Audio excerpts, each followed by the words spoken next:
I want to tell those people who are introducing small politics and unnecessary propaganda into the education of our children.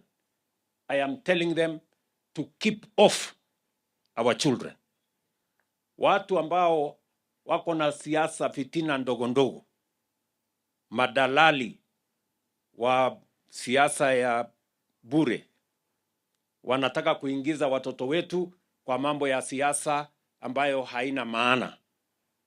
Mimi nataka niwaeleze watafute mahali ingine ya kupeleka siasa, wawachane na watoto ya Kenya. Watoto wa Kenya wote 1,130,000 wote watapata nafasi ya kwenda katika shule ya senior school Januari. Tumetoa pesa kama serikali bilioni 44. Pesa hiyo itakuwa shuleni kabla ya watoto kufika shuleni. Na hakuna pesa imepunguzwa ya kusomesha watoto wetu. Hawa watu wanaongea hapa, nimesikia wanajaribu kuongea. Wapeleke siasa mbali.